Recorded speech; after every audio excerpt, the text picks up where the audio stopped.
Hello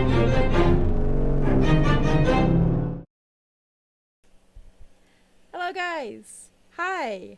I think everyone can hear us. I believe.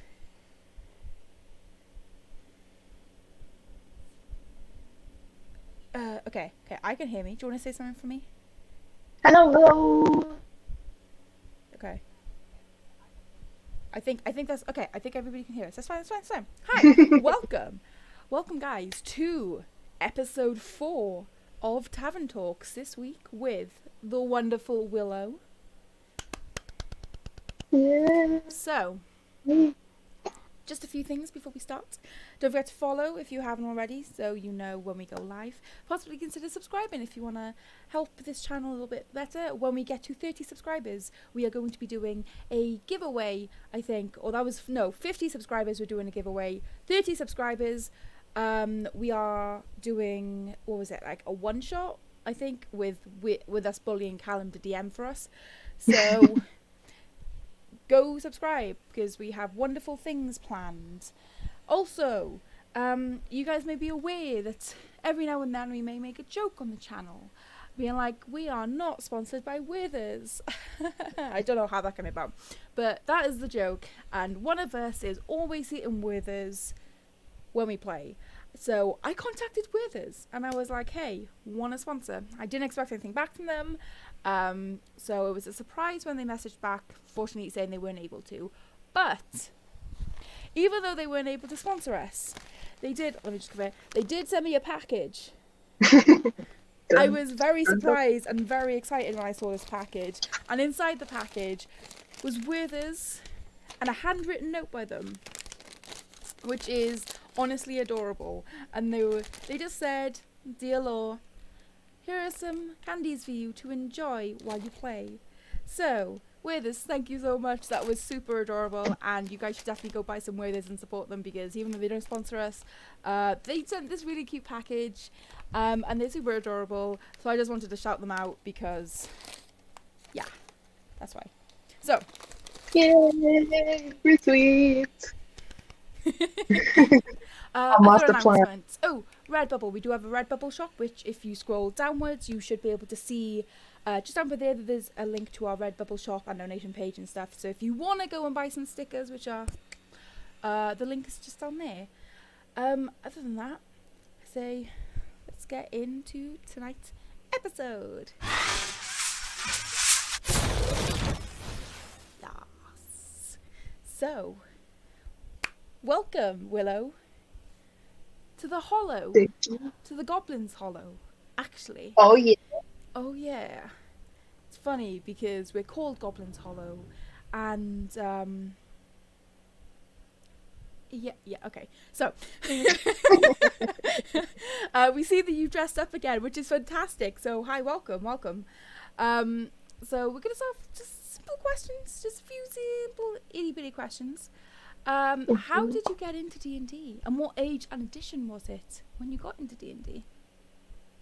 So I was into kind of like tabletop role playing, but no specific sort of game. Not D&D, not Pathfinder. It was more making up stories and rolling dice to see if it fails or succeeds. Yeah. Which I knew was a D&D based kind of thing. And I was so desperate to play D&D with people I knew, and none of my friends were interested. And I was like, please, I'll even make it on like normal world, and it will be about us and our teachers, and it'll be really funny. And they were like, no, I don't know about that. And then, when did I actually? I wrote it down because my memory is terrible. So I was like an emo growing up. And My Chemical Romance at the start of one of their songs mentions D&D, and I was like, this is it. Oh, so cool. I must simply play D&D. So now I was looking online where to find it. Obviously, then I found like all the information and all like the totally legal bought PDFs of the handbooks, and and then eventually, not long after that, Critical Role started. And I started watching that. The absolute lengths of that did not bond well with my ADHD mind. So unfortunately, I didn't follow through. But it would have been so cool if I'd been there from the start. I'm so gutted I didn't do that. But then the Adventure Zone and Dice Camera Action also like sort of showed up in my life. So I was like absolutely obsessed with them.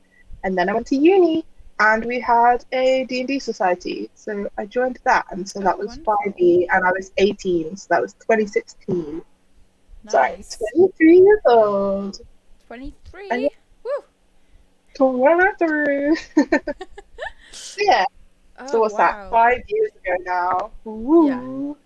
Yeah, that I kind of started playing when I was in uni. Although we didn't really have a specific D&D society, unfortunately. We had a general just board game society, and the Oh SU right, was yeah. like, "Oh yeah, no D&D, it's too similar to that. You can't have a society just for that." And we were like, "Aye, uh, okay, fine." yeah, no, we had a D&D society, but I actually mostly ended up playing with friends after that, and then also didn't find it until like my last year. But there was a local adventurers league, so that was so much fun. Oh, Sort of, cool. yeah, going through all of that. 'Cause it was a quite a different experience. I think Caitlin mentioned her playing it as well. It's so battle focused. Yeah, But yeah, fun regardless. nice. So, going away from just your general experience, in terms of Willow, Hmm. our favourite satyr to join the Yeah. campaign, and the only satyr to join the campaign, um, what was your inspiration for making your character? What sort of things did you look for and create your character around? She was actually based on creating a character that was exactly the opposite of everything I'd made before. So I usually make very um sort of close combat fighting, big burly characters who don't really talk much, to sort of give me an excuse to shy away from role playing most of the time. I've also played a rogue, but again, she was very kind of like spoke when she needed to. Yeah. So I really wanted to make a character who did nothing but talk all the time, and you know, when she sort of changes persona, especially like with Anira, and I really wanted to push myself into being charismatic because all of my characters I take from charisma. I'm like -2 charisma. I was like, I'll never lead that. As in real life does not have that, so la di da di da, let's move away. So yeah, Yeah. she was practically anything, everything opposite from all the characters I played before, and I'd never played a cleric, so. Nice. I think that type of character really will come in quite good for this type of campaign. Mm. As you probably have seen from your time with us, it's very social interaction centric, very Mm. very heavy on sort of the actual roleplay rather than the combat. So I think it'll be interesting to see who else she decides to turn into, and how you decide to roleplay that. Yeah. Oh, another reason was because I love making up character designs, especially for D&D characters. And she's just like the perfect reason for me to draw anything I want because I'm just Yeah. like, now she turns into this beautiful lady. Yeah. Yeah, you can try out different character concepts then Exactly. very easily because you can just be like, oh, I'm just gonna go to this person who has this personality, but it's fine. Like I'm still, Mm. yeah, that's pretty cool. Big playground. Very fun. Yeah, 100%. So with sort of that inspiration in mind and wanting to go away from your usual characters, Mm.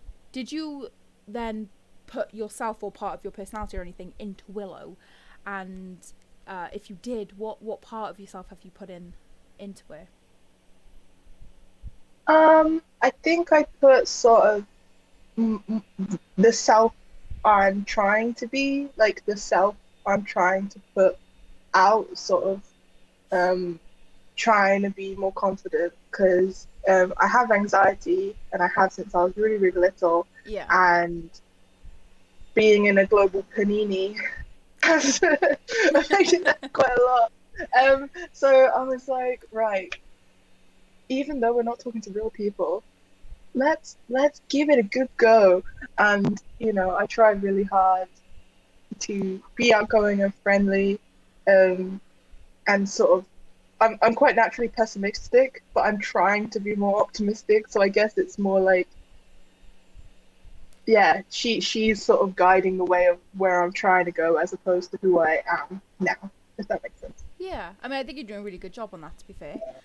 Thank I you. mean, you definitely took charge of Dr. Door's office, going in there as the Oh, elf. terrifying. Um, yeah, no, that was definitely an interesting turn of events, actually, with Dr. Door. Even as I was doing it, I was like, Yeah. what are we doing? Why are we here? Also, guys, just a quick reminder, if you have any questions for myself or Willow, you can write them in the chat. Just make sure you put down who the question is for and then your question afterwards, and we will get to all of them and we'll ask all of the questions. So yeah, get involved. So, on to the next question.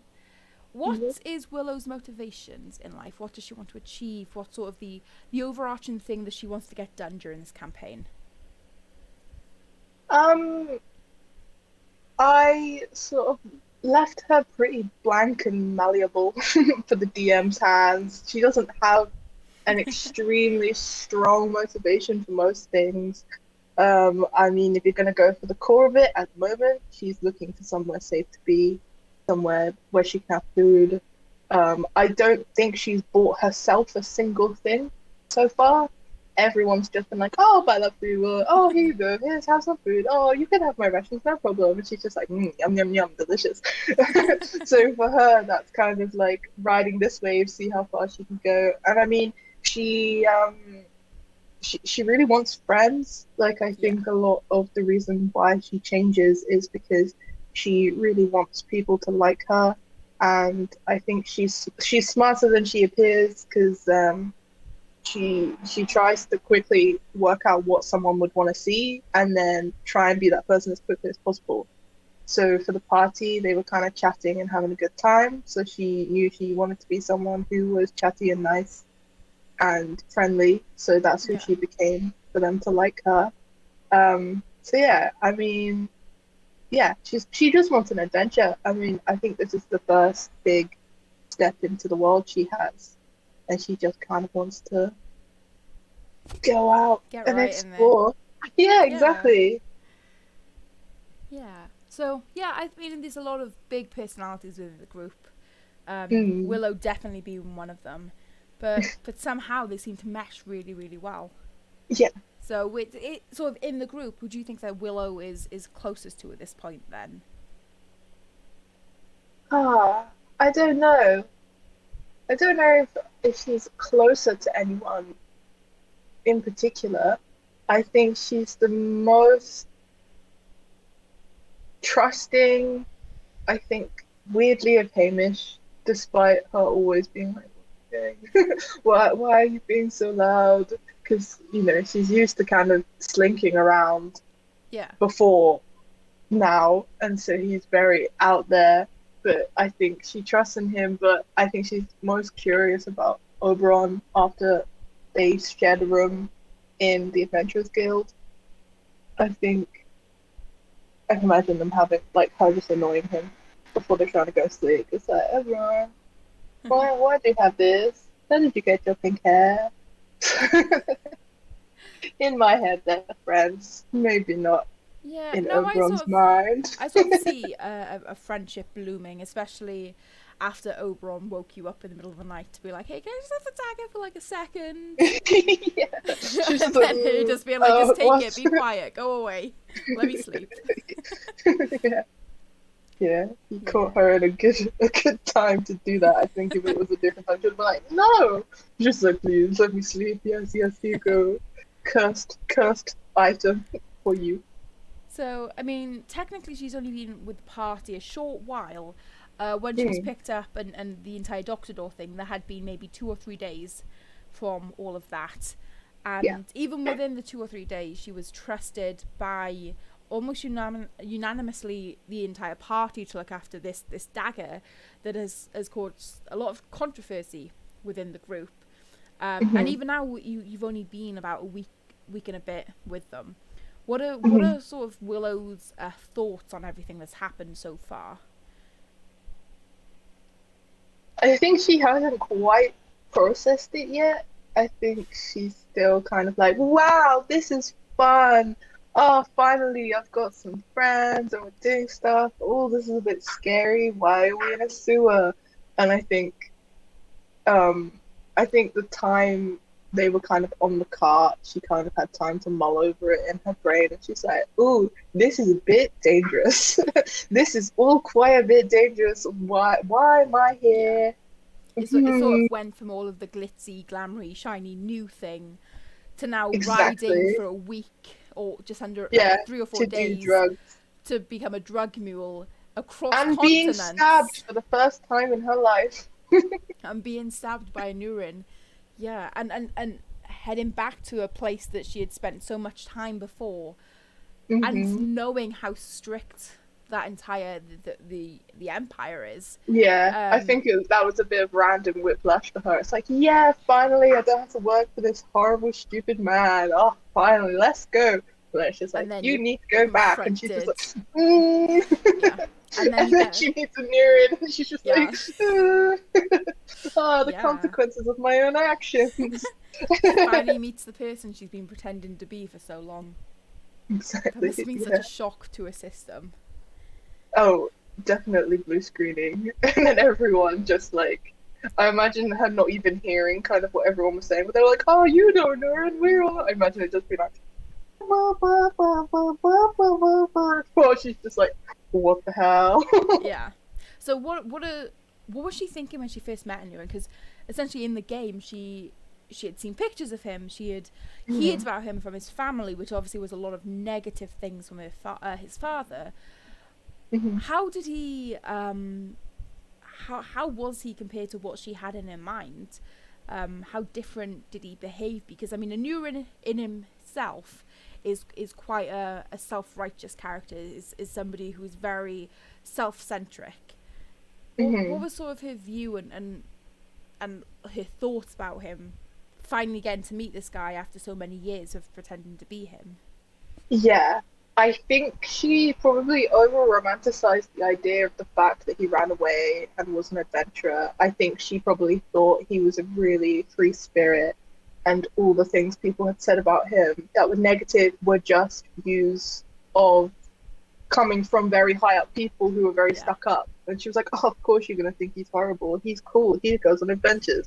But then to actually meet him and him be very much like his dad, I guess, and like, yeah, all the other like stuck up, censored, self-centered people. She's just like, you're really lame. And I think that's why she was just kind of not wanting to talk to him and kind of was a bit like childish and mean to him because she was yeah, just like, I guess it's not quite like meeting a celebrity, but like kind of maybe yeah. like meeting a YouTuber, like a low level celebrity. She was like, "Oh, but you're really cool. Oh, tell me about your adventures." And he's like, "I'm a drug lord. Get my drugs. Bye. Don't sit on my throne." She's just like, gross." Yeah, I So she was mean, probably kind of disappointed. I And mean, like, I think, Anurin yeah, was a character from the old Tavern campaign, mm, played by Rowan. It was her OC. So I was very excited to bring him back. He was one hell of a character in the other campaign as well.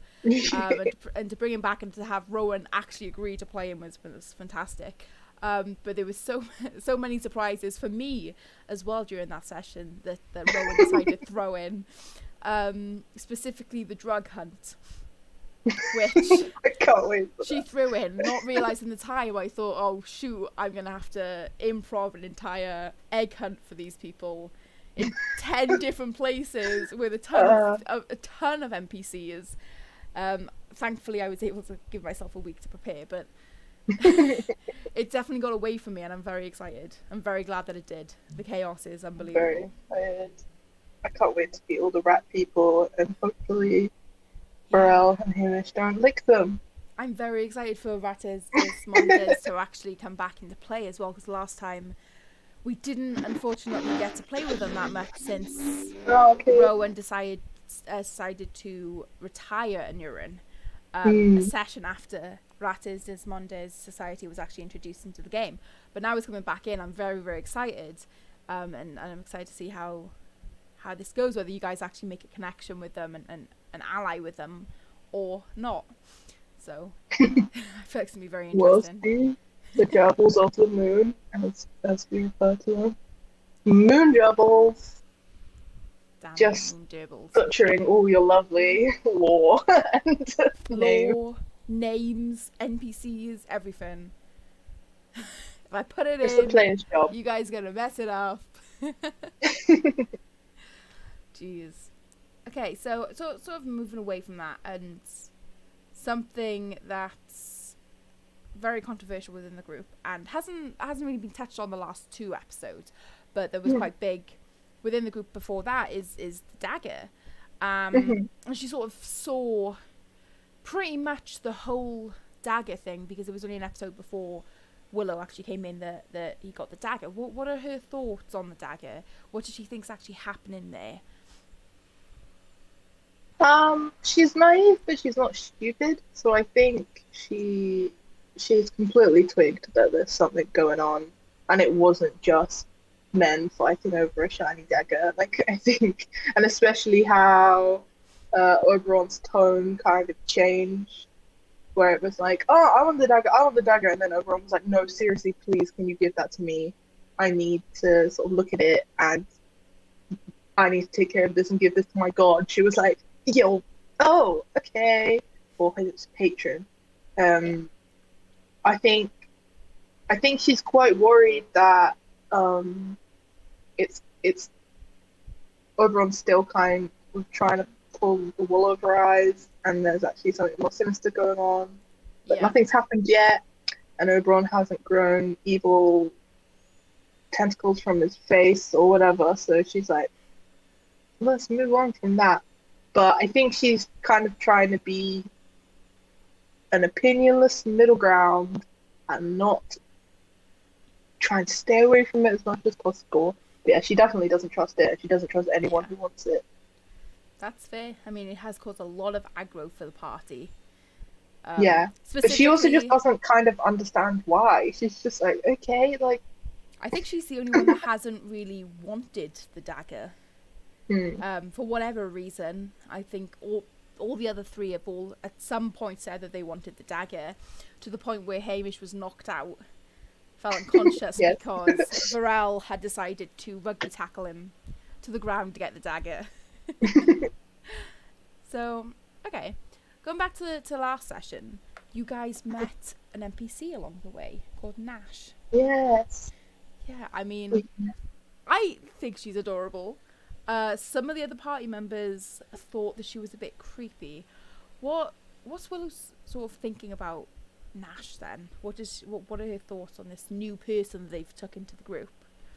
I think she sees herself in her a lot, especially them both being someone who comes from a very religious background.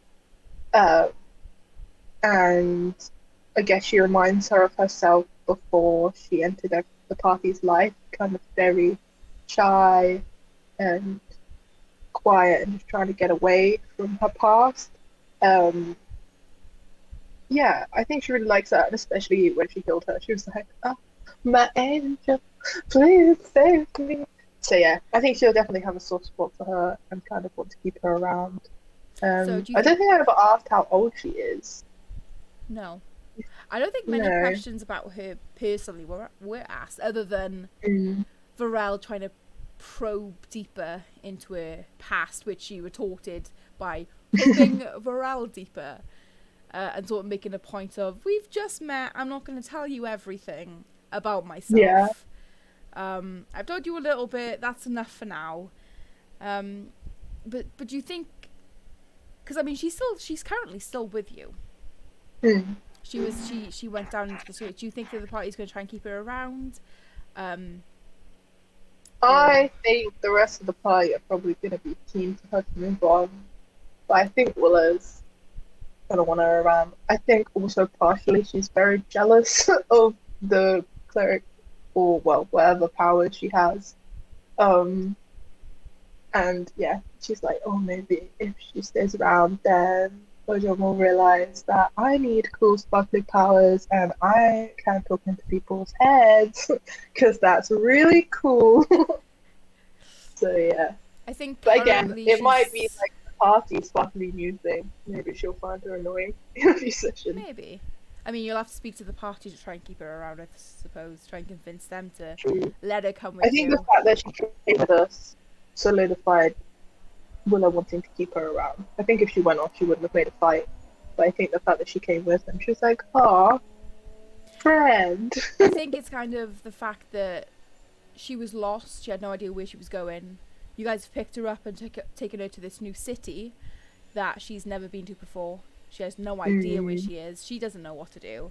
And she's just like, oh, these people know what they're doing. It's just like when you awkwardly follow your friend around at a party. A little You're just bit. like, "Oh, yeah, hi." And like, I know these people for a few days, but I know them more than everybody else. So Yeah. maybe they can protect me a bit more. And now she's coming on us for a drug hunt. Well, maybe we'll see next time. Yeah, she'll just be like, "Bye." Well, who knows? You guys can have a chat with her. Maybe she'll stick around. Maybe she won't. Who knows? Let's see. Yeah. So, yeah, I think that we've already sort of touched on this question, but I mean, how was Willow feeling when she first saw Nurin? Because that must have been quite a shock to the system. Everybody, as far as everyone else was aware, and this Nurin person was dead. You'd never seen him before, and suddenly he is the main contact that you're now faced with to get this job done that you need to do, to get the information that you want about Doxodor. What was she sort of feeling when she first saw Anurin? I think her biggest wee woo in her brain was the fact that she felt very detached from everything that was going on down south. Like, you know, Hamish and Oberon, their faces were there, but hers wasn't. She was Nurin. Like, anything she messed up there was fine. Like, she can forget about it and move on. But now she knows that Nurin's actually tied in with all of this. She can't escape it because he knows what she's done now, and she can't just put on a new face and be like, la di da di da. So I think, she. Especially now after you were ratted out about changing into Anurin, and Anurin is now very, very much well aware that you have been pretending to be him down in Izeth. Mm-hmm. Yeah, exactly. I think it's the same sort of uh-oh moment she had as when she got caught by Anurin's dad, which led her to then have to pay back her debts by being Anurin. It's that same kind of, I'm fine, everything's great, this is so easy, and then it's like, oh no, it's not, oh no, this is really, really bad. So, yeah. I think, she was probably just wee woo alarms, just kind of like, I effed up real bad. Yeah. Well, moving on from that then, kind of, what did Willow and yourself as a player think and feel after hearing that Anurin's dad, who previously thought that he was dead, is now aware of Anurin still being alive, and that their knowledge of that all stemmed from you turning into Anurin to go and speak to Doxodor? I think Willow was stressed, but then I also think there was a tiny hint of pride that she still managed to bamboozle them into thinking she was Anurin, and it wasn't just the dad being like, that brava girl has turned into my son again. That, like, I mean, it has been about 15, 16 years since you last saw. Because she's been Anurin many, many times since then, and she's just like, I got away with it. But yeah, mostly fear, because she knows how powerful he is. Yeah. And, she knows if Anurin just goes back to his dad, and it's just like, wasn't me, but I am alive, but it wasn't me. It was that girl that you hired. She's like, I'm dead. Me as a player, lots of fun. I'm like, yes, some juice. The drama is I real. know, like, Eat it up. delicious. Eat it up. Yeah, yeah, yeah. Yeah, it raised the stakes, and I think it's good. I think, we're a very fun party and we like to goof around, but I think having extra stakes where we do, we can goof around, but we're gonna have to start, I think, treading a bit more carefully with what we say and what we do, Yeah. and that's exciting and fun because I feel like every campaign gets to that point where you're like, ooh, ooh, we gotta be Yeah. big boys now. I mean, I And we feel like gotta that's come quite early in the campaign, actually. yeah, For yeah, you yeah, to for for you sure. guys to sort of twig, oh shit, like everything, like word will get back. So, I mean, what do you think is going to come out of that then? Either for you, as Willow, um, or for Anurin himself, and what do you think Anurin would do once some consequence comes of that? Mm, God, I don't know. I think I can't imagine Anurin would actually go to his father. I can't imagine I feel like he would rather use his power over us and get us to go to his dad and sort things out because it was us that put him into that mess. Yeah, I feel like there's no way he's gonna get his hands dirty and like sort it out himself. So I feel like yeah, that's gonna be at play, and I'm so worried it's gonna like slow down our sort of current drug muling situation of getting back down south as quickly as possible. Um, but yeah, I don't know. I don't know what's gonna happen next, but yeah, from what I know of Anurin and what I know of Willow and Anurin's dad, hmm, yeah, I think it's just gonna be a lot of. I can't imagine we're all gonna get into a big fight. I don't know if that's gonna be the case. I think it's gonna be a bit more tactical than that and a bit more. You owe me sneaky. this. Now you have to go do this. Yeah, yeah, yeah, yeah. Yeah. We have a question from Shiny Muppet. Will Willow go to his father without being asked? Um, hmm. I think she considered it. Well, she hasn't had long to think about it, but I think, when he was like, "Oh, you need to go to my dad and say it wasn't me," I think she was like, "Oh yeah, no, you're right. That would sort stuff out." But then I think after she mulls over it a bit more, she's going to be like, "No, no, no, no, no. I can't do that. There's no way I can do that because um, I think there's more things tied up with that element of her backstory that the party doesn't know about yet, and it would kind of unravel a lot more about Willow as a person to them, Yeah. and I think that scares her. So she's just trying to keep everything as bubbles. Like she's never really had this issue of different personas swapping. And coming Like back to bite her in the butt. yeah, it was Yeah. always been this person here, this person here, this person here, and now they're all. And she doesn't know how to deal with that. She just wants everything to be in their neat little boxes. Like you're friends with this version, you're friends with this. Yeah. Don't. So Don't no. mix. Yeah. If Okay. she did, she'd go completely alone. I think, Fizz. Okay. which is So terrifying. I don't see another question. So you know what it's time for? Ooh. Hot seat questions. Okay. Ready? Are you ready for this? I'm ready. I'm ready. What color eyes does she Lovely. have? Currently, she has bright blue, the same as Hamish. Yes, because she changed it, didn't she? Yes. How old is Willow? Um, the body of Willow would appear around 22. Her current appearance is very young. She looks quite young. Okay. Her mind, however, Her real age, well. never, no, a lady will never tell. What's her favourite food? I think she really enjoys like home, like made, like freshly made bread. It's like warm, Yes. soft. Nothing fancy, just a nice, Nice and fresh, delicious. pillowy loaf of bread. Yeah. Yeah. What's her favourite instrument to play or Favorite listen? instrument. Oh, I Is it the think she would be bagpipes? absolutely. She is very fond of playing with bagpipes, even though it sounds like a goose. I think I can imagine if she'd ever come across it. Oh, now I'm not gonna remember what it's called. Like a hurdy-gurdy. A what? A hurdy-gurdy. I have no It's idea what that like is. it's like a loop with a handle, and you spin it, and you have um, it's like a violin spinny. I don't know.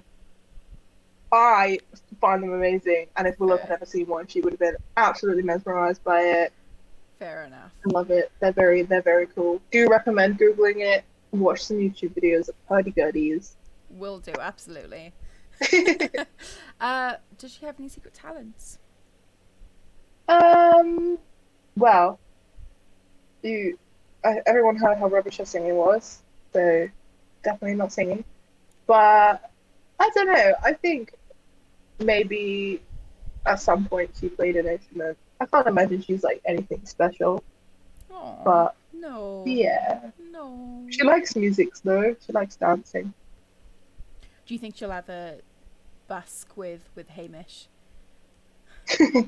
Yeah, although I think she'd be more of a hype man. He'd play and she'd dance and try and get everyone to keep coin. That would be her job. That would be adorable. I see the little the dancing satyr. Yes, That's so a cute. great name for a tavern. One sec, where's my pen?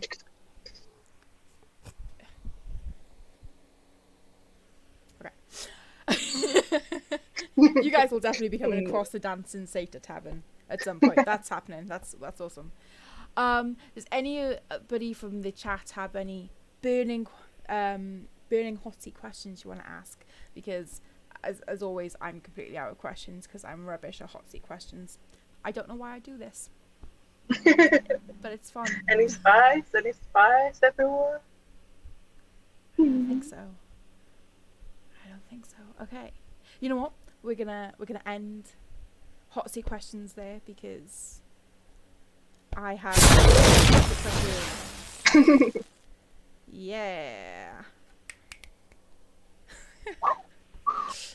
So we're gonna have a quick advert for us, obviously, because I'm gonna take a little breather because it's very, very warm. Literally gonna be 2 seconds, and then we'll get into DM questions.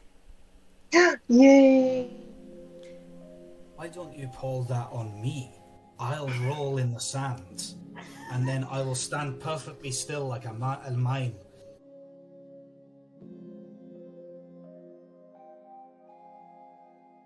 He picks up one of his chains and puts one around his arm and puts the other around Oberon and goes, "You ain't going anywhere away from me then." The ones that are chained to the wall.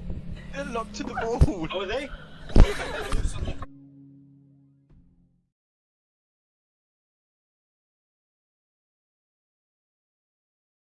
Stuff. There we go. Okay, quiet. Okay. DM questions.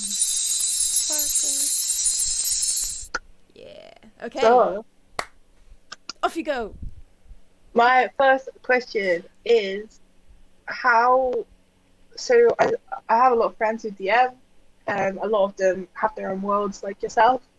My main question was how does Tiberian sort of come to existence in your mind and while your players play?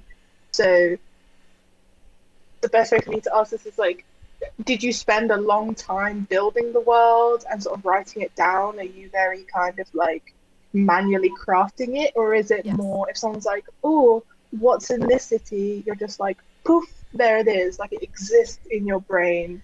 Because I have friends who are very different ends of the spectrum, so I was wondering for you, where do you kind of sit?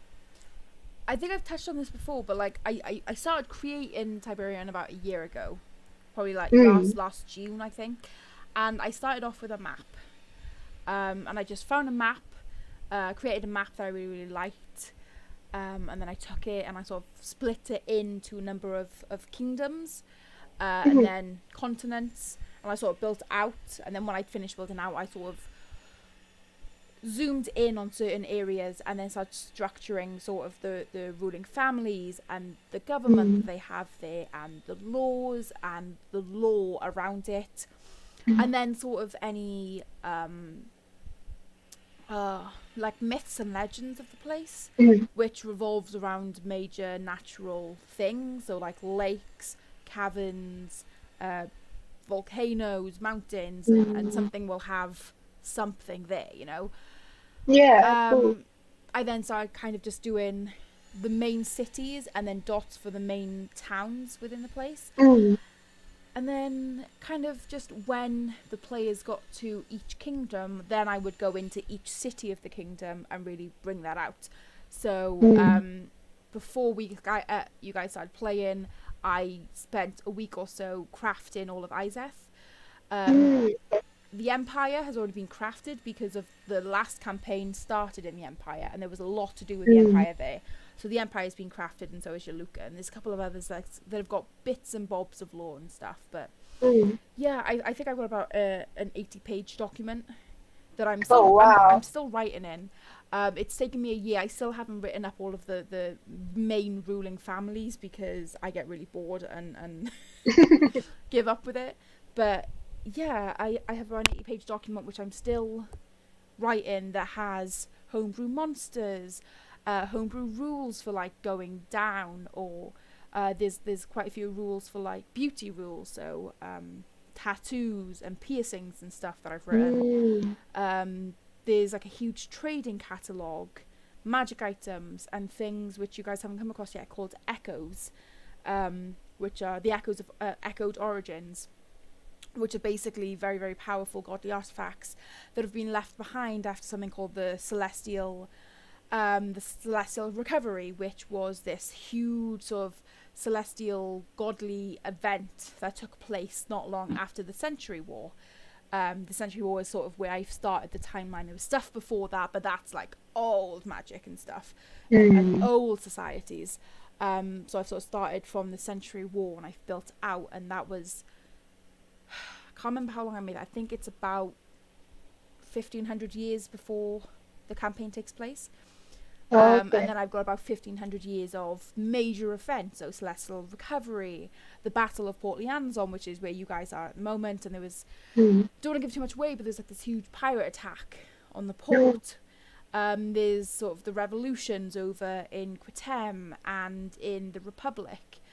You have the minor wars between some of the kingdoms, and I've got about 1500 years worth of major events. But yeah, I sort of started with a simple map, and I've sort of built upon that and worked it until what I have today is a lot of writing on paper. Yeah. Okay, awesome. Yeah, that's really interesting. Sorry, that was like a very long answer for what you wanted. No, I loved it. That's so good. What is for next one? I wrote it down. Oh, so if you had to choose to swap with one of us, the players in the party, to play our character, and I guess in reverse have us DM, who would it be and why? So in terms of who I would ask to DM, or who I would want to take over their character, or both? More whose character would you want to give a go for a session? Probably yours. Really? mainly because it's a cleric, and that's kind of what I main when I play D&D is clerics. I mean, warlocks. I love warlocks. I just feel like they're missing out on the spells. Bards are alright. I get on with bards. I've never played a barbarian, as I said last time. But I really enjoy playing cleric, so probably Willow. Fun! I win, everyone. And my final question: if you were given a D&D stat sheet, what class would you be, and what would be your biggest stat and your lowest, kind of like dex con strength? For like real IRL me? Yeah, for you jeez. as a person. My class. I would love to say cleric, but it wouldn't be. I mean, I've had this discussion with friends, and we always disagree. We always disagree. I personally would see myself as more academic, more intelligent. That's always just sort of been my thing, you know, is school. So I always thought I would be a wizard. Right. Okay. Cool. But I mean, if you talk to anybody else, they disagree with that, and they always say that my highest stat would be charisma, which I don't see that. I don't see myself as highly charismatic, being perfectly honest. But they would say that my highest stat would be charisma, and that I would probably be a warlock. Because they can see me selling my soul for magic, for power. I can't completely disagree with that. In terms of my lowest stat, stay on my toes. so Yeah. in terms of my lowest stat, probably dexterity. Really? I'm not very dexterous. I mean, I'm quite a big person, so I'm not very agile. I'm very, very clumsy. I drop things constantly. I'm just not very dexterous, so I think probably dexterity would be my dump. Not a rogue. Absolutely not. So yeah. Well, that's all my questions. Sure. What about yourself? I'm happy with my questions. I like those answers. Yeah. I feel like I've Do you got a little bit. have maybe like a fourth bonus question? We got a bit of time left. I don't know. Well, I guess it sort of goes off the last one. What do you have a favorite spell? Favorite spell? If you could cast a D&D spell in real life, what would you want to be able to cast? Power word kill. No, I'm kidding. No. Because you could go with like the fun things, or you could go with very practical.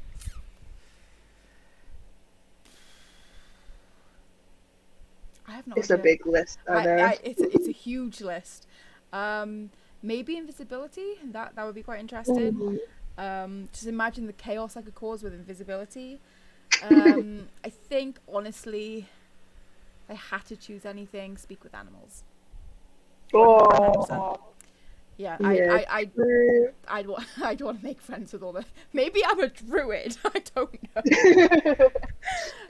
But no, I'd want to speak with all of the animals. Make friends with all the animals.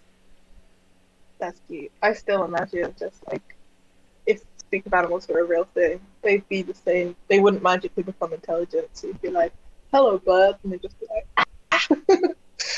You speak you'd my be like, language. "Shut up, shut up."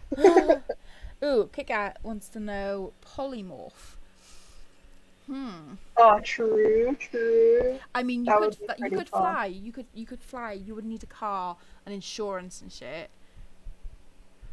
See, people always talk about wanting to have wings and fly, but I know for a fact I would be so tired.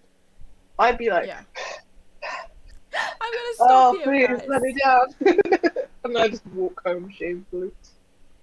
Yeah. So yeah, I don't know about polymorph. I think speak with animals would be what I chose. I think that would be super cute. What about yourself? What would you choose? I don't know. I always think the concept of thaumaturgy is really fun. Like, because there's so many different uses you can have for it. What was it? Sorry. Thaumaturgy, Oh. sort of Yeah. like Yeah. slamming doors, changing my color, making my voice really loud.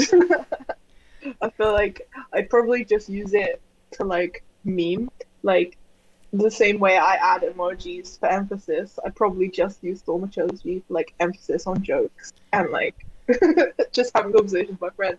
I'd be like, "What bam!" and just open all the doors. And I'd be like, That'd be awesome. "Ta-da!"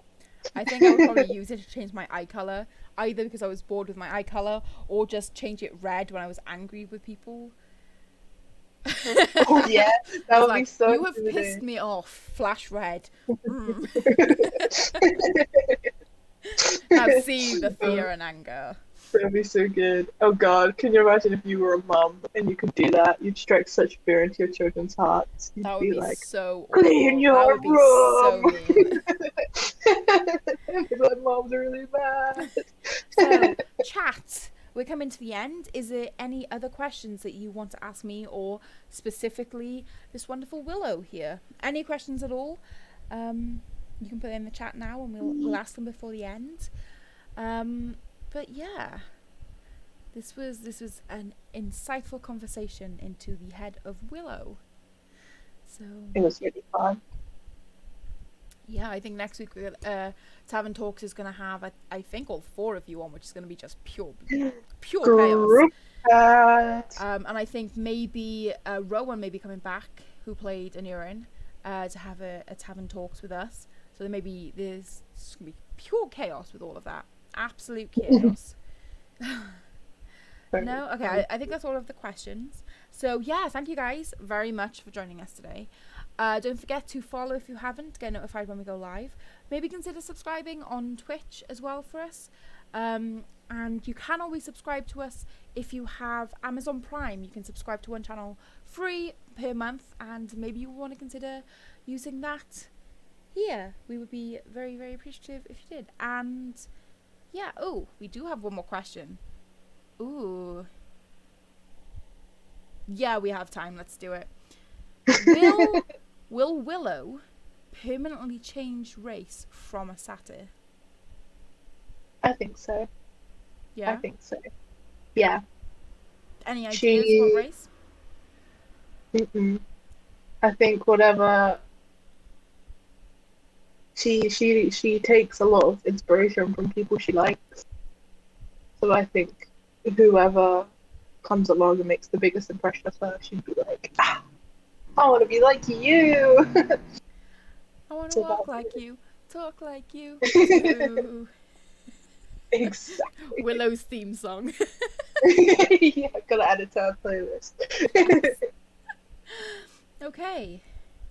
Yeah. Awesome. I mean, thank you guys for joining us tonight. Redbubble stuff. Blah, blah, blah. Withers. Go buy Withers because they're awesome. Thank you again, Withers, for help. For sending free sweets. Like, I'm not mad at that. That was awesome. Yeah, so we will be here again on Tuesday with episode 8, I believe, of Tiberion. That's crazy. We're almost in double figures. And yeah, next Thursday we'll be having a group, maybe with Rowan for Tavern Talks, which will be very interesting as well. Until then, I hope you all have a fantastic week. And yeah, stay safe, guys. See you on Tuesday. Goodbye.